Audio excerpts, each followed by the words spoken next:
எப்ப வந்து ட்ரை பண்ண போறீங்க?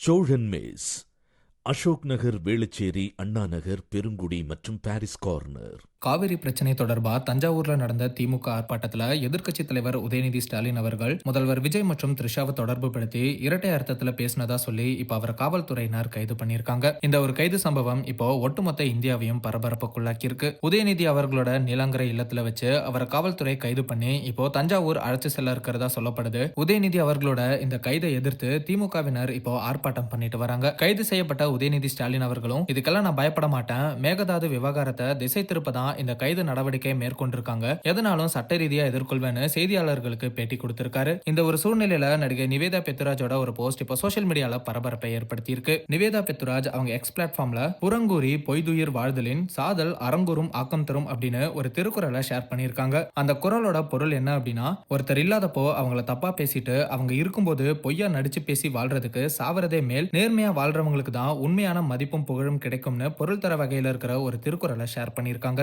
நிவேதா பெத்துராஜோட இந்த திருக்குறள் இப்போ உதயநிதி ஸ்டாலின் அவர்களோட கைதோட இணைச்சு பார்க்கப்பட்டு சோஷியல் மீடியால பேசு பொருளா மாறி இருக்கு. நிவேதா பெத்துராஜ் ஏன் திடீர்னு இப்படி திருக்குறளை ஷேர் பண்ணிருக்காங்க, இவங்களோட இந்த குறள் உதயநிதிக்கு எதிரானதா இல்ல முதல்வர் விஜய் அவர்களுக்கு எதிரானதான்னு இப்போ நிவேதா பெத்துராஜ் கிட்ட கேட்டுட்டு வராங்க. உதயநிதி அவர்களோட நிவேதா பெத்துராஜை தொடர்பு படுத்தி பேசும்போதே நிவேதா பெத்துராஜ் அதுக்கு விளக்கம் தர விதமா அது எல்லாமே வதந்தின்னு சொல்லி முற்றுப்புள்ளி வச்சிருந்தாங்க. இந்த ஒரு சூழ்நிலையில இப்போ உதயநிதி அவர்களோட கைதை தொடர்ந்து நிவேதா பெத்துராஜ் இப்படி போஸ்ட் போட்டிருக்கிறது பலரையுமே குழப்பத்தில் ஆழ்த்தியிருக்கு. உதயநிதி ஸ்டாலின் அவர்கள் 6 பிரிவுக்கு கீழே வழக்கு பதிவு பண்ணப்பட்டு கைது செய்யப்பட்டிருக்காரு.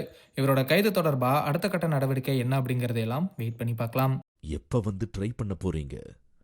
சோழன் மெஸ், அசோக் நகர், வேளச்சேரி, அண்ணா நகர், பெருங்குடி மற்றும் பாரிஸ் கார்னர்.